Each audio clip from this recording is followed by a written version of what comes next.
Good morning students, welcome to my channel dreams make real. बच्चों, my name is Deepali और आज मैं आप लोगों को आपकी क्लास 8 की सामाजिक विज्ञान की वर्कशीट नंबर 5 सॉल्व कराऊंगी, जिसकी तिथि 19 अप्रैल 2021 है। और इसमें हम संसाधन एवं विकास को आज पढ़ेंगे कि संसाधन जो है नवीनीकरणीय संसाधनों का संरक्षण क्यों जरूरी है और हमारे लिए संसाधन क्यों महत्वपूर्ण होते हैं। तो बच्चों, मैंने आपको लास्ट वर्कशीट में भी बताया था कि जिससे ऐसा कोई भी संसाधन जिससे मनुष्य की आवश्यकताओं की पूर्ति होती है वह संसाधन कहलाता है। चाहे वो पीने का पानी हो, कंगा हो, मेज हो, बाल्टी हो, चम्मच हो, कोई भी ऐसी चीज़ जिससे मनुष्य की आवश्यकताओं की किसी न किसी भी रूप में पूर्ति होती है वो संसाधन कहलाता है। लेकिन यहाँ पर हम नवीनीकरणीय संसाधनों की बात करेंगे। चलिए, हमने जाना कि संसाधनों का संरक्षण हमारे लिए क्यों ज़रूरी है। इन संसाधनों में बहुत से ऐसे हैं जिनका कितना भी प्रयोग करो वो कम नहीं पड़ते, और बहुत से ऐसे हैं जो एक ही बार प्रयोग किए जा सकते हैं, है ना। तो जिनको दोबारा प्रयोग में नहीं लाया जा सकता वो नवीनीकरण नहीं होते, जिनको दोबारा प्रयोग में नहीं ला सकते। और कुछ संसाधन ऐसे होते हैं चाहे जहाँ हम जिनका भी जितना भी उपयोग कर लें उनको दोबारा से बनाया जा सकता है, उनको कहते हैं नवीकरणीय संसाधन। इनको हम क्रमशः नवीकरणीय और अनवीकरणीय संसाधनों के नाम से जानते हैं। आइए अब हम इनके संरक्षण पर चर्चा करते हैं। नवीकरणीय संसाधन क्या है ये समझ लेते हैं। वे संसाधन जो शीघ्रता से नवीकृत अथवा पुनः पूर्व अवस्था में हो जाते हैं, यानी कि दोबारा से अवस्था में लाए जा सकते हैं। लेकिन फिर भी कुछ नवीकरणीय संसाधनों जैसे जल, मृदा, वायु और वन की लापरवाही से उसके उपयोग भंडार को प्रभावित कर सकता है। जल की कमी और प्राकृतिक स्रोतों का सूखना आज विश्व के बहुत से भागों में एक बड़ी समस्या है। इसी प्रकार भूमि की खुदाई और जंगलों की लगातार कटाई से प्राकृतिक आपदाओं का बार बार दस्तक बना देना मानव जीवन के लिए बहुत बड़ी परेशानी खड़ी कर सकता है। हालांकि बच्चों, ये जो जल है, भूमि है, जल है, मिट्टी है, वायु है, वन है, ये सभी हमारे नवीकरणीय संसाधन कहलाते हैं। लेकिन फिर भी अगर हम इनका सीमित उपयोग ना करें, लापरवाही से इनका गलत उपयोग करें, तो ये क्या है, हमारे लिए खतरे का सबब है। आने वाली पीढ़ी को फिर ये हमारे प्राकृतिक संसाधन नहीं मिल पाएंगे। इसलिए हमें इनका जहाँ पर ज़रूरत हो, जितनी सीमित मात्रा में हमें इनकी ज़रूरत है, हमें उनका उतना ही यूज़ करना चाहिए। अननेसेसरी हमें इनको व्यर्थ नहीं करना चाहिए। तो चलिए आगे देखते हैं। आइए पता लगाएंगे और लिखें कि अगर धरती पर पीने योग्य पानी कम होता चला गया तो क्या होगा। इमेजिन करो बच्चों, अगर पीने का पानी कम हो गया तो क्या होगा। पानी बहुत महंगा हो जाएगा, है ना। पानी महंगा हो जाएगा और सभी लोग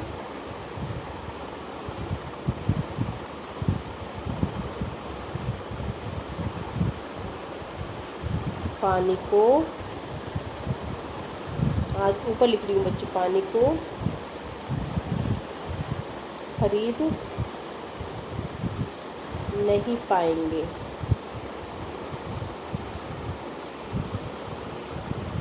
और आपको पता तो है कि पानी जीवन के लिए कितना ज़रूरी है। जीवन खतरे में, है ना, पड़ जाएगा। अगर धरती पर जंगल समाप्त होते चले जाएं तो क्या होगा बच्चों, बताइए जल्दी। ऑक्सीजन की कमी हो जाएगी, ऑक्सीजन की कमी हो जाएगी।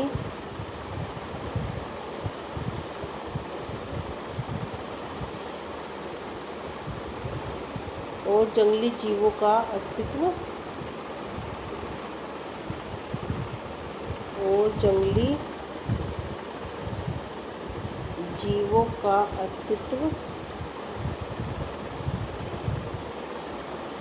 समाप्त हो जाएगा।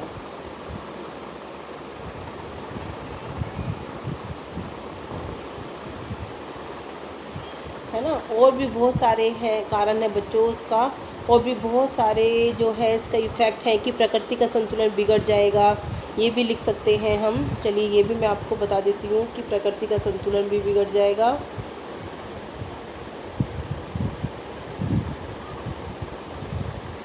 संतुलन बिगड़ जाएगा,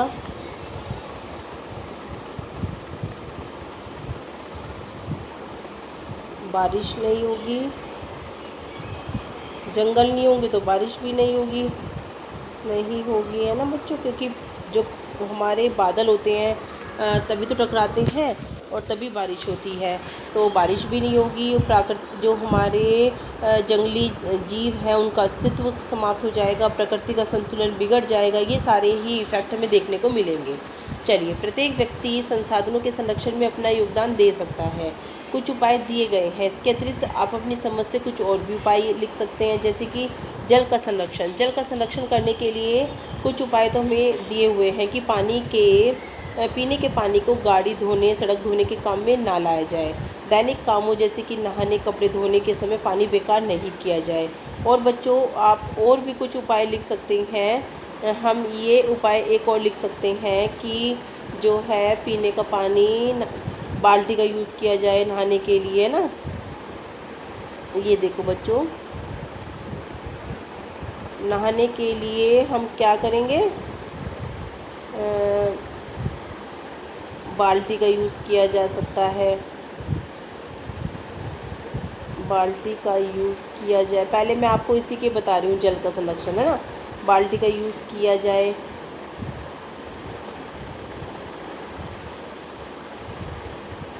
और ब्रश करते समय जब ज़रूरत ना हो तो नल बंद कर देना चाहिए। ब्रश करते समय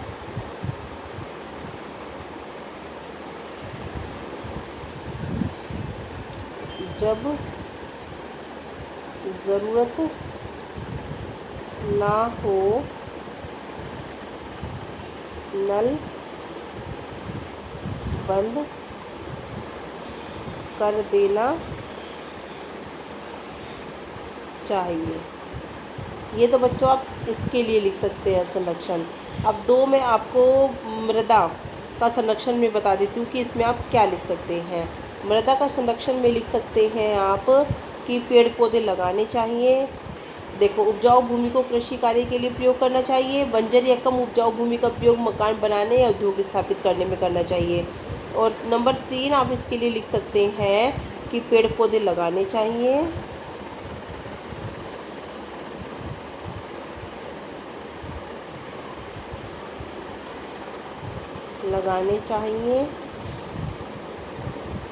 नंबर 4 लिख सकते हैं कि खेती करनी चाहिए, तभी हम अपनी मृदा को सुरक्षित रख सकते हैं।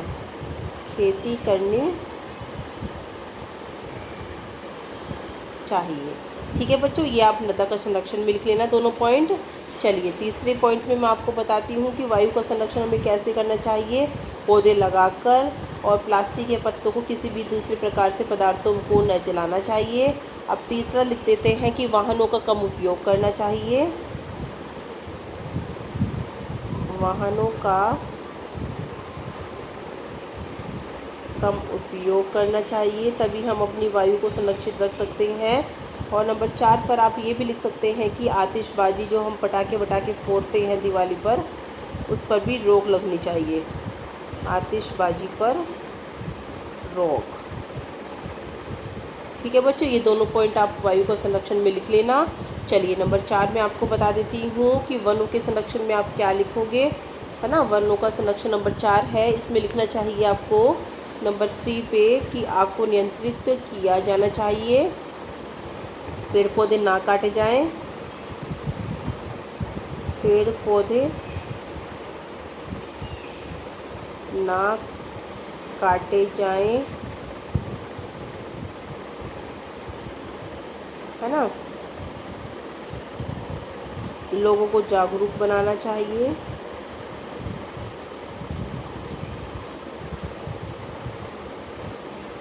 जागरूक बनाना चाहिए। तो इस तरह से आप बच्चों लिख सकते हैं। चलिए आगे देख लेते हैं क्या प्रश्न दिए गए हैं। नवीकरणीय संसाधन किन्हें कहते हैं। ये तो बच्चों आपका ऊपर दिया हुआ ही है कि वे संसाधन जो शीघ्रता से नवीकृत अथवा पुनः अवस्था में हो जाते हैं, है ना, वो नवीकरणीय संसाधन कहलाते हैं, जैसे कि जल, मृदा, वायु और वन, ये सब आप लोग लिख लेना। ये आंसर 1 रहेगा आपका। नवीकरणीय संसाधन हेडिंग डाल देना और फिर लिख देना कि वे संसाधन जो शीघ्रता से नवीकृत अथवा पुनः पूर्व अवस्था में हो जाते हैं वो नवीकरणीय संसाधन कहलाते हैं, जैसे जल, मृदा, वायु, वन। ठीक है, पहले प्रश्न नंबर 2 देख लेते हैं। पानी के दुरुपयोग को कैसे रोका जा सकता है? ये मैंने पानी का दुरुपयोग आपको बता ही दिए हैं। 4 पॉइंट, इनमें से कोई से भी पॉइंट लिख लेना आप, ये आपका आंसर 2 हो जाएगा। पानी के संरक्षण में वनों के संरक्षण के लिए क्या सुझाव है? ये मैंने आपको वनों का संरक्षण दे दिया है। ये 4 पॉइंट मैंने आपको बताए थे, ये आपका आंसर नंबर 3 हो जाएगा। 2 पॉइंट इन्होंने दे रखे हैं और 2 पॉइंट तीसरा और चौथा मैंने आपको दिया था, तो आप चारों पॉइंट लिख सकते हैं। वनों के संरक्षण में भविष्य के लिए संसाधन क्यों जरूरी है? संसाधन मूल्यवान है,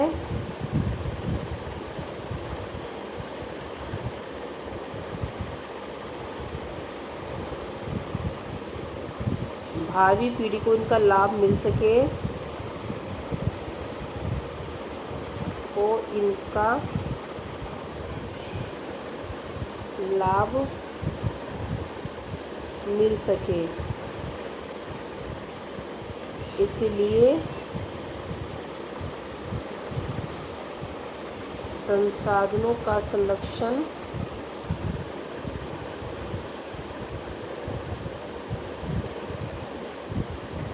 जरूरी है, ताकि जो हमारे आने वाली पीढ़ी है, हमारी भावी पीढ़ी है, वो भी इन प्राकृतिक संसाधनों का, नवीकरणीय संसाधनों का लाभ उठा सके, है ना, इनसे वंचित न रह सके। इसलिए इन संसाधनों का संरक्षण बहुत ज़रूरी है। ये आपका बच्चों आंसर 4 हो जाएगा।